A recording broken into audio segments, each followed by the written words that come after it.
Petrobras anuncia redução no preço da gasolina nas refinarias. Nova gestão da estatal aceita rediscutir o reajuste diário com o governo. Em depoimento à PF, empresário contradiz o presidente Temer e afirma que Coronel Lima arrecadava para ele. Violência em Minas Gerais. Ao menos 30 ônibus foram incendiados. Ex-governadores Garotinho e Rosinha ficam calados em depoimento no Rio de Janeiro. Impostômetro da Associação Comercial de São Paulo atinge R$ 1 trilhão. A Agência Nacional de Saúde suspende temporariamente a venda de 31 planos. Um dos mais belos esqueletos de Tiranossauro Rex ficará exposto em Paris. Agora no Jornal das 22.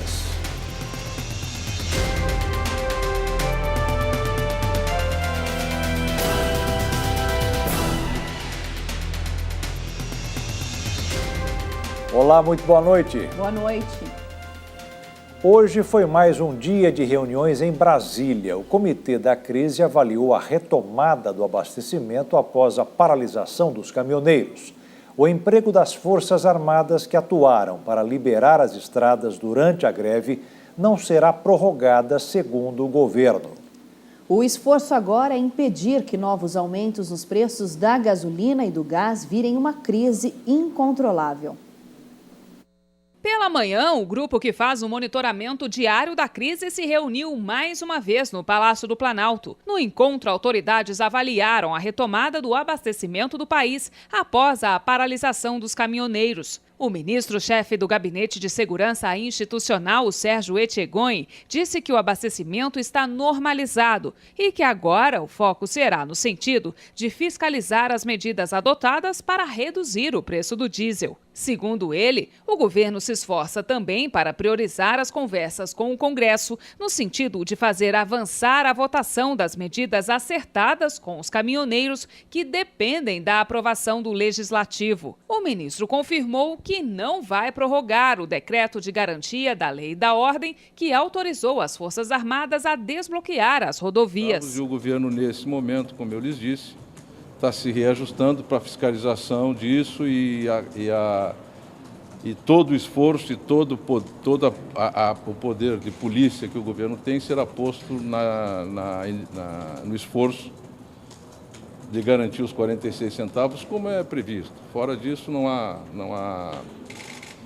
possibilidade de conversar neste tema. São 46 centavos. Prosseguimento das ações chamadas policiais judiciárias, ou seja, os processos contra violência contra caminhoneiros, violência contra pessoas em geral, as ações de sabotagem das linhas férreas e das torres de eletricidade, as investigações continuam, os processos continuam e o governo se empenhará os seus meios para que essas pessoas sejam devidamente levadas à justiça. Mas o receio de novos protestos continua assombrando o governo, que quer evitar mais desgaste para a imagem do presidente Michel Temer nesse ano de eleição.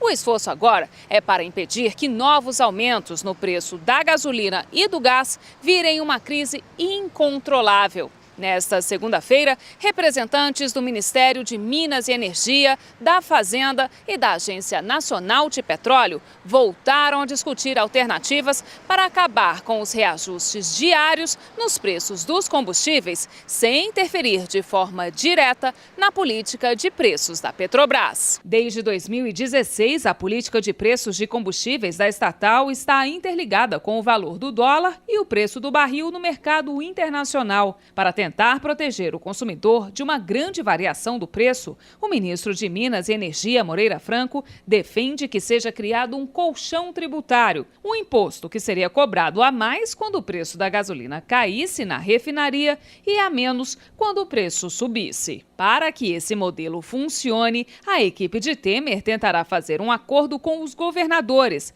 no intuito de que todos reduzam a carga do Imposto sobre Circulação de Mercadorias e Serviços, o ICMS, sobre o preço final para o consumidor. No Congresso, o presidente da Câmara, Rodrigo Maia, do DEM, e o presidente do Senado, Eunício Oliveira, do MDB, afirmaram que não vêem espaço para que a União atue para reduzir o preço dos combustíveis, já que a margem orçamentária é muito pequena. Além disso, segundo eles, a Lei de Responsabilidade Fiscal e o teto de gastos limitam a ação do governo. Rodrigo Maia acredita que o uso de impostos flutuantes seja válido, mas para ele, a medida não reduz o patamar de preço dos combustíveis, apenas suaviza oscilações. A nova gestão da Petrobras, sob o comando de Ivan Monteiro, informou ao governo que aceita rediscutir a política de reajuste diário da gasolina e alongar a periodicidade das mudanças de preços do combustível ao consumidor, mas sob duas condições: que a empresa não perca o lastro dos preços internacionais e que ela seja protegida contra a importação nos períodos em que a cotação do mercado estiver abaixo da vigente no Brasil. Hoje, pela manhã, a Petrobras anunciou que o preço da gasolina nas refinarias vai cair 0,68%. Com essa redução, o litro vai passar de R$ 2,01 para R$ 1,99. Essa mudança começa a valer a partir desta terça-feira nas refinarias. Esse corte aconteceu depois de duas altas seguidas, na quarta-feira da semana passada e também do último sábado. Desde o começo de maio, já foram 14 altas e 7 quedas no preço da gasolina. Isso representa uma variação de 11% nas refinarias. Segundo a ANP, mais de 200 postos no Brasil foram fechados ou interditados de janeiro de 2017 até agora. A crise que acompanha o setor desde 2016 foi um dos principais fatores. Em Campo Grande, no Mato Grosso do Sul, não foi diferente. 55 postos de combustíveis fecharam no estado. Mas agora, após a greve dos caminhoneiros e o anúncio de redução do ICMS, o setor espera aumento nas vendas e reabertura de boa parte destas empresas. As grades são consequência da crise econômica dos últimos anos. Mesmo na região central de Campo Grande, este posto fechou por causa da queda nas vendas. Em quase um ano e meio, 1 em cada 10 postos foi desativado aqui no estado. Desde janeiro de 2017, 55 postos fecharam em Mato Grosso do Sul, 23 só em Campo Grande. 700 pessoas perderam o emprego, 300 apenas na capital. O número de postos fechados em Campo Grande foi devido à forte concorrência que existe, com a queda do volume e também a modalidade que a Petrobras implantou desde julho de aumentos diários, impactou que o empresário ficou sem nenhum capital de giro. Consequentemente, afetou diretamente alguns empresários que preferiram momentaneamente ou definitivamente fechar seus postos. O governo federal se comprometeu a reduzir o preço do diesel em 46 centavos. O governo estadual também fez o compromisso de reduzir mais 18 centavos. Somando 64 centavos a menos no litro. A expectativa é que na semana que vem o preço do diesel na bomba já tenha redução. Aí os empresários esperam um aumento gradual nas vendas, o que vai trazer uma boa perspectiva não só para este setor. Vai impactar muito nos postos de rodovia. O que vai acontecer? Alguns reabrirão e poderá trazer outros investimentos para o estado, com novas contratações, restaurantes, borracharias. Então tudo gera uma expectativa muito grande com relação à mudança no cenário atual que estamos. Ramon tem uma caminhonete a diesel. Já até calculou qual deve ser a economia mensal com a redução do preço do combustível. Vai dar uma economia de mais ou menos uns 200 e poucos reais por mês para mim. O brasileiro já pagou R$1 trilhão em impostos. A marca foi atingida hoje, 12 dias antes do que no mesmo período do ano passado. Significa que estamos pagando mais. A cada 15 segundos, mais R$1 milhão de impostos é arrecadado pelo poder público. Desde o início do ano, o impostômetro alcançou R$1 trilhão. É o total de taxas, impostos e contribuições pagas pelos brasileiros nos 3 níveis de governo: municipal, estadual e federal. Você acha que esse dinheiro é bem utilizado? Não. Você acha que deveria ser utilizado aonde para melhorar? Em tudo. Educação, hospitais, saúde, tudo. Não está sendo nada usado. Não pode ser assim. Tem que ser baixar as coisas pra gente, né? E você vê um bom retorno desse dinheiro? Você vê um bom retorno? Rapaz, tem que ter um bom retorno, porque tem escolas aí, né? Mas você acha que está sendo bem utilizado? Eu acho que não, viu? A má gestão do dinheiro público e que sempre reflete em quem mais precisa. Que vai cortar da saúde, corta da educação, como aconteceu agora com a greve dos caminhoneiros, né? Para ceder o que eles precisavam, cortou de quem mais precisa. A marca de R$1 trilhão foi alcançada com 12 dias de antecedência em relação a 2017. E tem sido assim, cada vez mais rapidamente, ano após ano. Para se ter uma ideia, em 2010, o montante foi alcançado só no mês de outubro. As projeções indicam que nós devemos chegar até o final do ano na ordem de 2 trilhões e 400 bilhões de reais em impostos, bastante acima do número do ano passado, que foi de 2 trilhões e 170 bilhões. O Brasil tem carga tributária muito alta e eu não me incomodaria com a carga tributária alta se a prestação de serviço fosse boa, mas infelizmente a prestação de serviço do governo em geral no Brasil é ruim. Nós temos uma saúde ruim, uma educação ruim, uma segurança ruim e infelizmente então pagamos muito e o retorno é baixo. A expectativa deste ano é que o governo arrecade cerca de 220 bilhões de reais a mais em relação ao ano passado. Ainda assim, em 2018, a previsão dos economistas é de que o Brasil feche a conta no vermelho, com saldo negativo de aproximadamente 150 bilhões de reais. Você tem países com carga tributária da ordem de 50%. No entanto, esses países têm essa carga elevadíssima, mas têm sistema de rodoviário excelente, não se paga pedágio. Vocês têm um sistema educacional excelente e você não paga. Você tem um sistema de saúde excelente e você não paga. Na verdade, você já pagou com 50%, por que pagar duas vezes? No Brasil você paga aí 37% de carga tributária, só que você tem que pagar de novo. Você quer pegar uma estrada boa, você tem que pagar pedágio. Você quer uma saúde um pouco melhor, você tem que pagar um plano de saúde e assim por diante. Educação é a mesma coisa. Em Minas Gerais, pelo menos 30 ônibus foram incendiados entre a noite de ontem e a madrugada de hoje. A Polícia Militar investiga se a ordem para os ataques a ônibus e a locais públicos partiu de presos que são integrantes de facções criminosas. De acordo com o Major Flávio Santiago, da Polícia Militar, as investigações de áudios atribuídos a facções criminosas estão sendo realizadas pelos serviços de inteligência do Sistema Prisional, da Polícia Civil, da Polícia Militar e até da Polícia Federal. Na tarde de ontem já começamos a registrar alguns eventos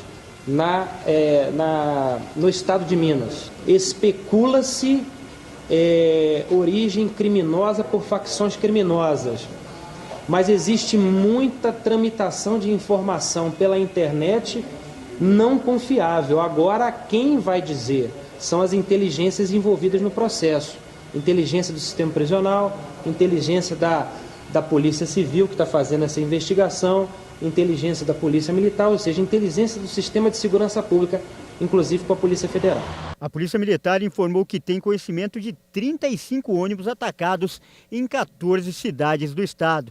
De acordo com o Major Flávio Santiago, o monitoramento começou a ser feito na tarde de domingo. Além de ataques a ônibus, foram registrados disparos de tiros contra locais públicos, como agências bancárias e delegacias. Ainda segundo a PM, nos ataques incendiários foram usados vários tipos de combustíveis, não somente álcool. As ações ficaram concentradas no Triângulo Mineiro e sul de Minas Gerais. As primeiras informações são de que ataques similares foram feitos em São Paulo, Rio Grande do Norte e em outros estados. A Polícia de Minas Gerais apreendeu 30 pessoas, 8 delas em flagrante, por suspeita de envolvimento nos ataques em várias cidades, menos de 24 horas depois. Foram registrados crimes como incêndio criminoso, dano e apreensão de arma de fogo. Em nota, o governo disse que se reuniu com representantes das forças de segurança com o objetivo de traçar estratégias de investigação e que está empenhado em esclarecer o que aconteceu. E veja a seguir, a PF encontra documentos de empresas portuárias na casa de sócio de coronel amigo do presidente Temer. E ainda 7 países, incluindo o Brasil, propõem suspender a Venezuela da Organização dos Estados Americanos.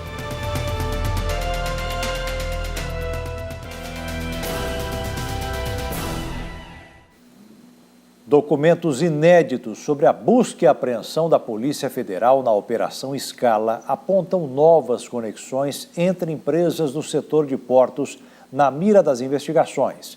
E o coronel João Batista Lima, amigo do presidente Temer.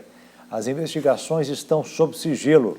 Já o empresário Gonçalo Torrealba, um dos sócios do grupo Libra, deu informações à Polícia Federal que contradizem a resposta do presidente Michel Temer aos investigadores a respeito da atuação do coronel como arrecadador financeiro de campanhas do MDBista. O site de notícias G1 divulgou novas informações sobre o depoimento de Gonçalo Torrealba no âmbito da Operação Scala. Ele afirmou à Polícia Federal no dia 3 de abril que recebeu um pedido do coronel Lima para doação de campanha à candidatura de Michel Temer a deputado federal há mais de 10 anos. Temer concorreu a uma vaga na Câmara em 2002 e 2006. Em 2010, foi candidato a vice de Dilma Rousseff. Perguntado pela PF em janeiro se João Batista Lima Filho atuou como arrecadador de campanha para Temer, o presidente respondeu por escrito, abre aspas, que o senhor João Batista me auxiliou em campanhas eleitorais, mas nunca atuou como arrecadador de recursos, fecha aspas. Coronel Lima também é investigado junto com Temer em inquérito que corre no STF e apura se o presidente recebeu propina para editar decreto em 2017, que favoreceria empresas do ramo portuário, entre elas o Grupo Libra e a empresa Rodrimar. Eles negam ter recebido propina.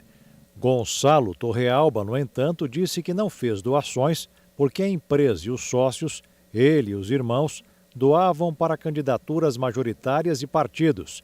A eleição para deputado não é majoritária, é proporcional.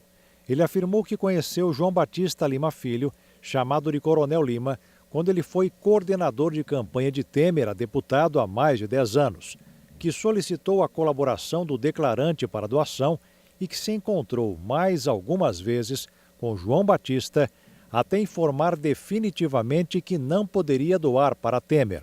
Segundo ele, os encontros ocorreram na sede do Grupo Libra, que tem concessão para atuar no Porto de Santos.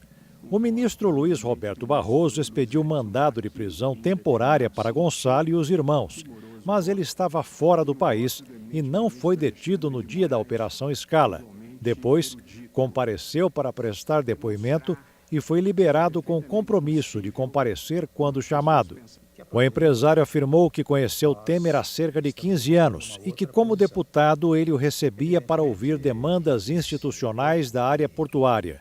Também narrou o encontro para falar de conjuntura política no escritório de Temer, em São Paulo. Segundo a reportagem, Torrealba negou irregularidades ou doações por meio de Caixa 2, mas admitiu que o Grupo Libra foi beneficiado pelo decreto dos portos.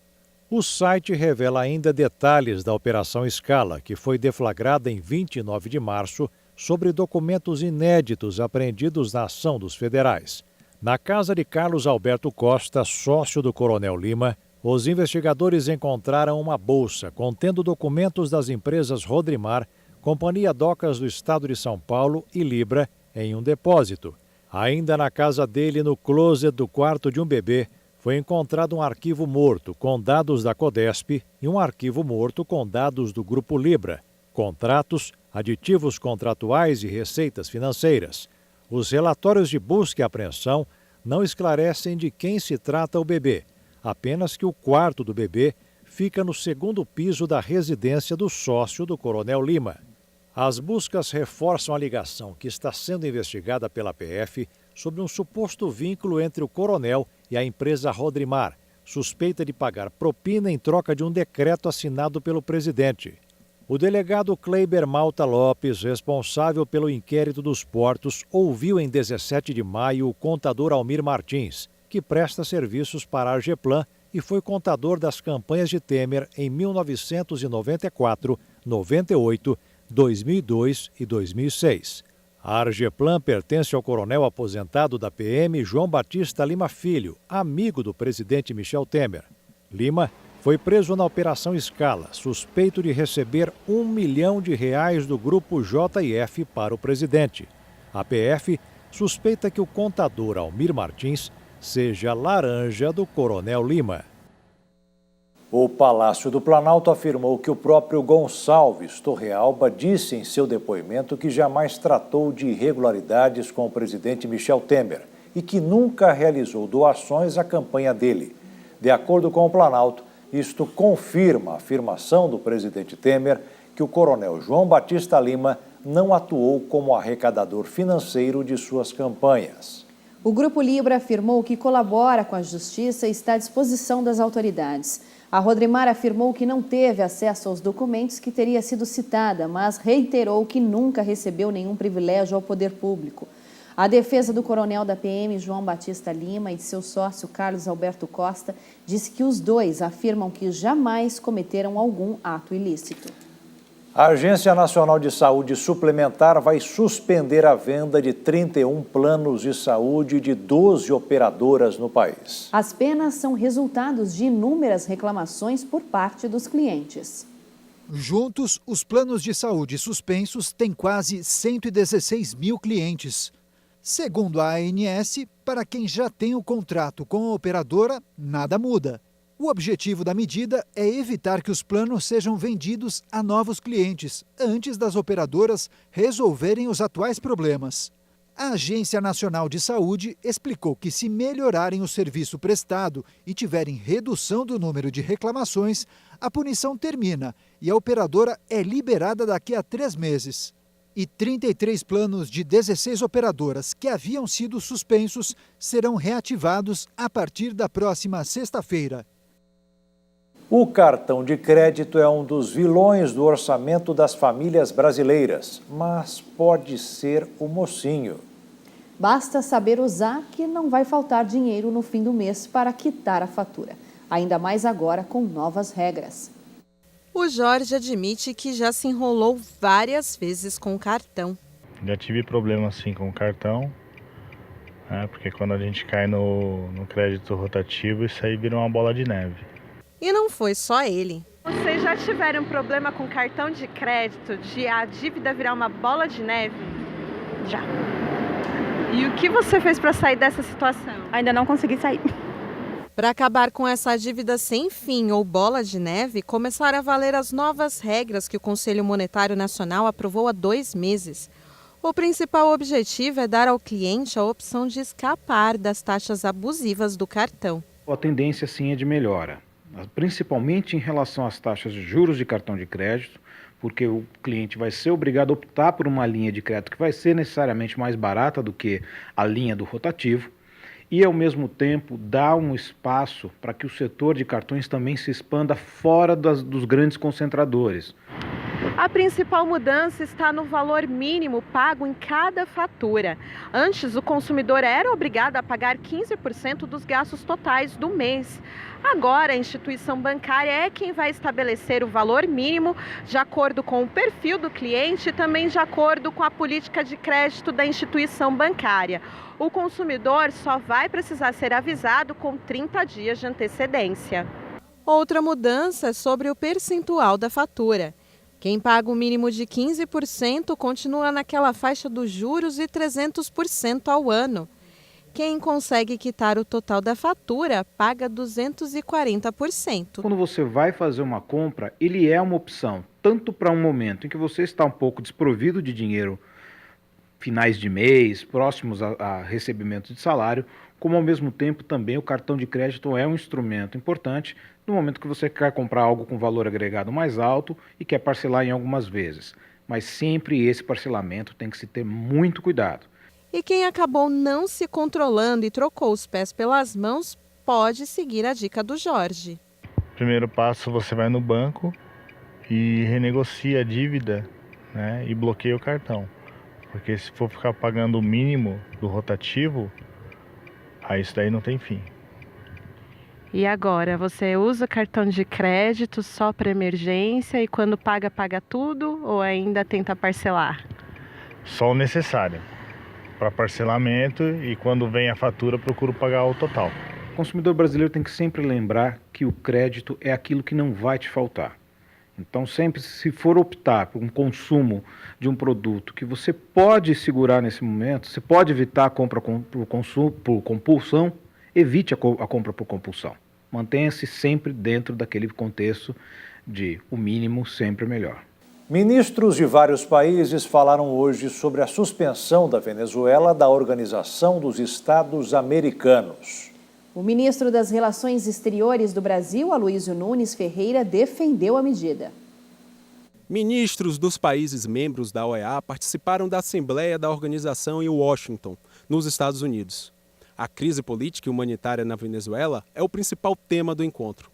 Alguns ministros ressaltaram que a pressão internacional é insuficiente para solucionar a crise venezuelana e destacaram que apenas a mobilização do povo e a organização da oposição podem mudar o quadro do país. O representante do governo brasileiro disse que o Brasil não pretende interferir nas questões internas do país vizinho, mas fez um discurso duro. Todos nós sabemos que não pode haver democracia sem liberdade de imprensa, sem liberdade de organização.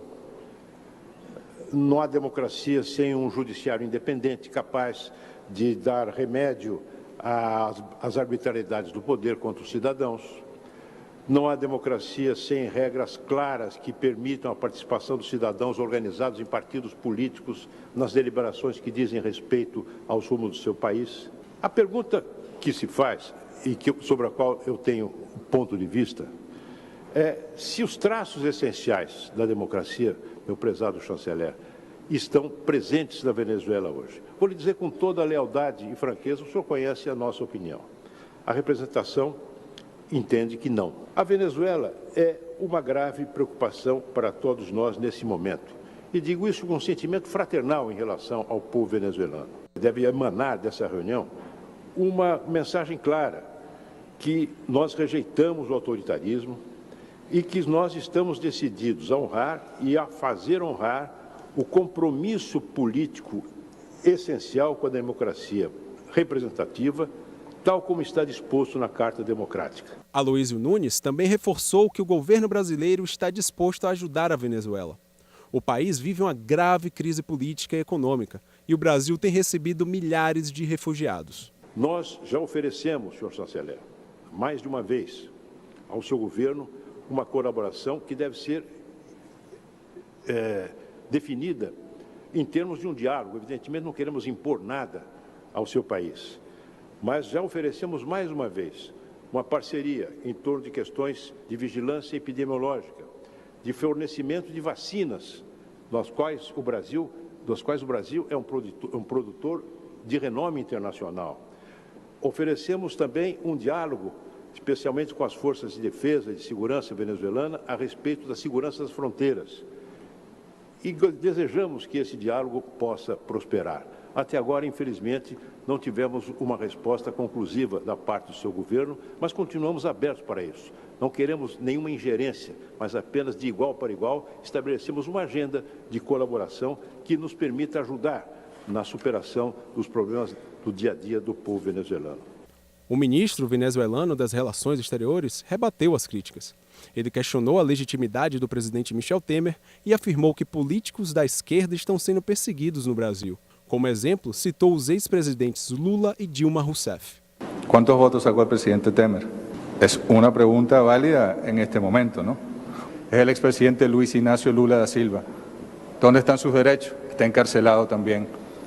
La presidenta Dilma, para nosotros una mujer muy honesta. 7 países, entre eles o Brasil, sugeriram a suspensão da Venezuela da organização. Mas o pedido para iniciar o processo de afastamento será votado apenas nesta terça-feira e precisa do apoio de pelo menos 18 dos 34 países membros da organização. E veja a seguir, ex-governadores do Rio, Rosinha e Antony Garotinho, ficam calados em audiência pela Operação Caixa d'Água. E ainda mais de 60 pessoas morrem por causa da erupção do vulcão de fogo na Guatemala.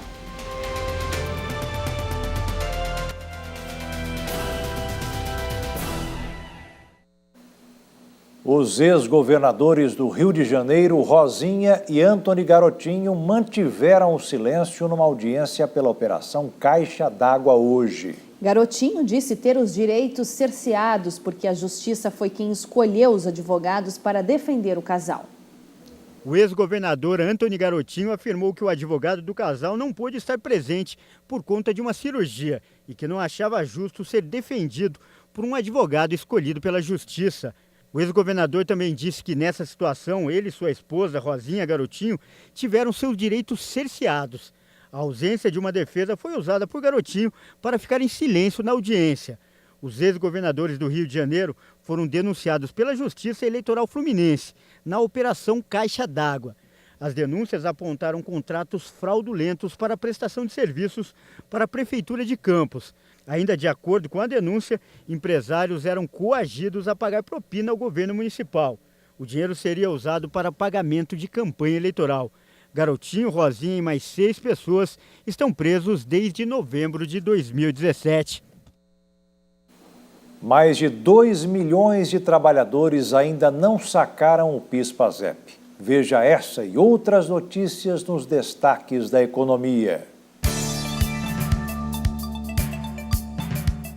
O Ministério do Trabalho alerta que os trabalhadores têm até o dia 29 de junho para sacar o PIS/PASEP. Até agora, mais de 2 milhões de trabalhadores não compareceram a uma agência da Caixa Econômica Federal para retirar o abono. O valor varia de R$ 80 a R$ 954, dependendo do tempo em que a pessoa trabalhou formalmente em 2016. Tem direito ao benefício quem recebeu em média até 2 salários mínimos mensais com carteira assinada e exerceu atividade remunerada durante pelo menos 30 dias no ano base. Para mais informações sobre o PIS/PASEP, basta ligar para a Central da Caixa no telefone 0800 726 0207.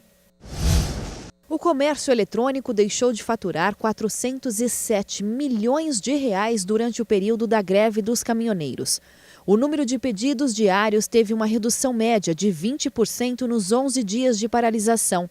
Ainda assim, o segmento encerrou o mês de maio com um crescimento do faturamento de 10% na comparação com o mesmo mês do ano passado. E a expectativa é que a Copa do Mundo e o Dia dos Namorados impulsionem as vendas em junho. A Agência Nacional do Petróleo informou que a produção do pré-sal subiu 2,3% em abril em relação a março e bateu novo recorde. Foram produzidos 1.423.000 barris de petróleo por dia e 58 milhões de metros cúbicos diários de gás natural em 86 poços. E não é à toa que essa área tem despertado grande interesse das maiores petroleiras do mundo. A produção no pré-sal já corresponde a 54,4% do total produzido no Brasil.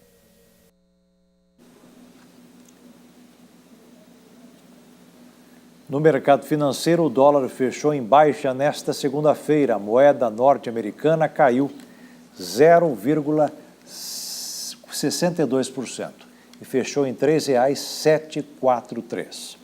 A porta-voz da Casa Branca, Sarah Sanders, confirmou hoje que a primeira reunião entre o presidente americano Donald Trump e o dirigente norte-coreano Kim Jong-un será realizada na próxima terça-feira, dia 12 de junho, às 9 horas da manhã, em Singapura, no horário de Brasília, às 22 horas do dia 11.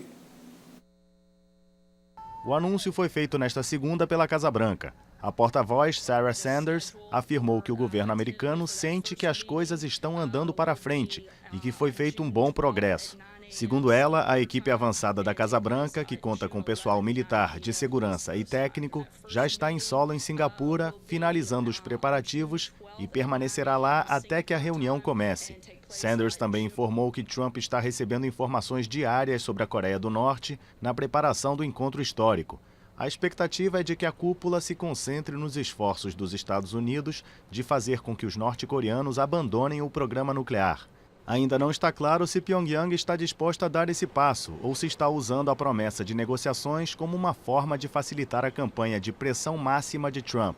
O presidente americano declarou na semana passada que não quer mais usar esse termo e indicou que está disposto a embarcar em um longo processo para diminuir a pressão sobre o regime. Um relatório sobre o incêndio que deixou 72 mortos em junho do ano passado no edifício de habitação social Grenfell Tower, em Londres, apontou que o revestimento da torre nunca havia sido submetido a testes e não respeitava as normas de construção civil. As informações são de um relatório sobre a tragédia que deixou 72 mortos em junho de 2017 no edifício residencial. A comissão pública que investiga o incidente divulgou nesta segunda-feira as conclusões sobre as causas do incêndio depois de um primeiro mês de audiências dedicadas a outros aspectos.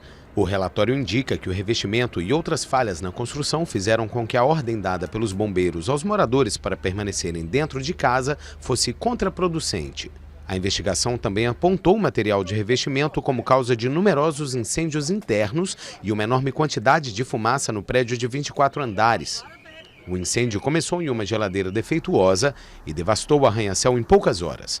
Grenfell United, a organização que reúne as famílias das vítimas e sobreviventes, estimou que nesta segunda-feira começa o longo caminho da justiça.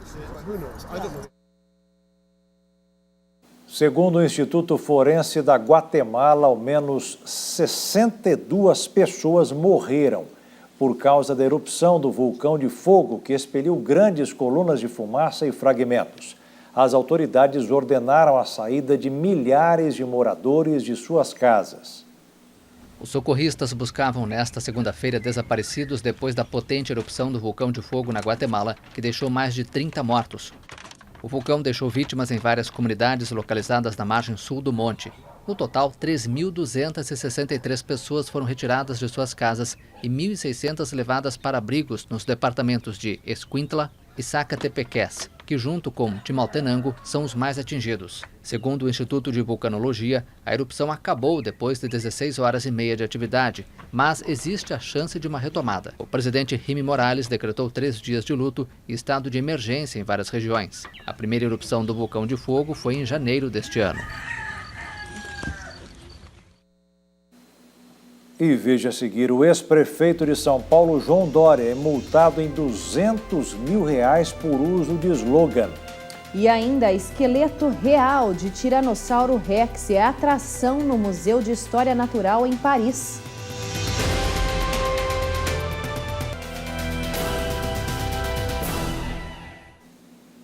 O ex-prefeito de São Paulo, João Dória, é multado em R$200 mil pelo uso do slogan Acelera SP. Ele estava proibido de usar a marca desde março. A decisão da juíza Cíntia Tomé, da 6ª Vara da Fazenda Pública, tornou Dória, agora pré-candidato ao governo de São Paulo pelo PSDB, réu por improbidade administrativa e enriquecimento ilícito. A magistrada já havia multado o ex-prefeito em R$50 mil, no liminar de março deste ano, e proibido usar o slogan Acelera SP, após uma denúncia feita pelo Ministério Público. O MP afirma que, no período, o tucano usou o slogan para se autopromover enquanto ainda era prefeito da capital paulista.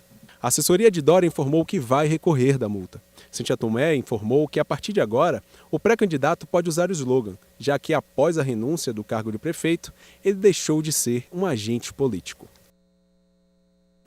A prisão do ex-presidente Lula em segunda instância motivou um debate jurídico e a Justiça de São Paulo já mandou prender 14 mil pessoas. Os especialistas em direito debatem se é constitucional ou não cumprir a pena após a condenação em segunda instância. Essa discussão começou depois que o ex-presidente Lula foi preso dia 7 de abril em segunda instância. Não foram somente o Lula e os condenados pela Lava Jato que perderam a liberdade após a maioria do Supremo Tribunal Federal entender que a execução da pena não ofende o princípio da pretensão da inocência após a condenação em segunda instância.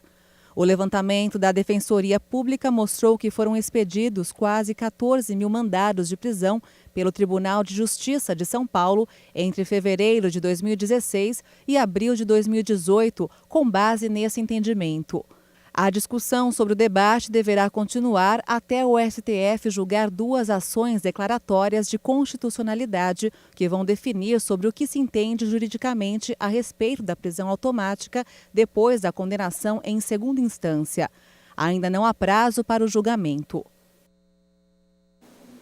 O juiz federal Valdemar Cláudio de Carvalho, da Justiça Federal de Brasília, determinou que o Congresso crie uma comissão parlamentar mista de inquérito para realizar uma auditoria da dívida pública brasileira. O magistrado atendeu o pedido da Associação Auditoria Cidadã da Dívida, que representa dezenas de entidades, principalmente sindicatos dos servidores.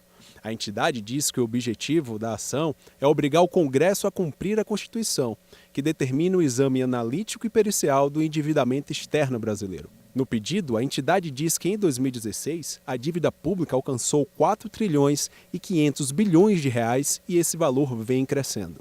O juiz Valdemar Cláudio mandou notificar o presidente do Senado, Eunício Oliveira, para instalar a comissão em 30 dias, sob pena de pagamento de multa de R$100 mil por dia em caso de descumprimento. Já tramitam ação com o mesmo objetivo de auditoria da Ordem dos Advogados do Brasil e que tem como relator o ministro Roberto Barroso.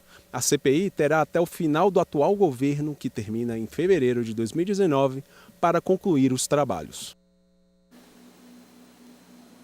Um dos mais belos esqueletos de Tiranossauro Rex do mundo ficará exposto a partir desta quarta-feira em Paris. A exposição vai até o dia 2 de setembro. Um esqueleto real de Tiranossauro Rex é a mais nova atração do Museu de História Natural em Paris. Trix é uma fêmea de 4 metros de altura e 12,5 metros de comprimento. As muitas vértebras do pescoço se destacam entre o crânio de 1,5 metro de comprimento e uma abissal caixa torácica. O rabo, a 4 metros de altura, dá uma ideia do que seu balanço poderia produzir. A ossada revela marcas de combates, assim como doenças crônicas. Trix é uma fêmea, sabemos disso pela forma da pelvis dela. Deve ter pesado cerca de 8 toneladas. Ela morreu na casa dos 30. Teve uma vida complicada. Ela foi atacada em algum momento por outro dinossauro. Há marcas de mordidas em sua cabeça. Trix foi descoberto em 2013 em Montana, nos Estados Unidos, por uma equipe do Museu Natural da Holanda. Apesar de seus 67 milhões de anos, o fóssil quase completo está incrivelmente bem preservado, com cerca de 250 ossos. A exposição vai de 6 de junho a 2 de setembro. E o Jornal das 22 termina aqui. Uma boa noite para você e até amanhã. Boa noite, fique na paz.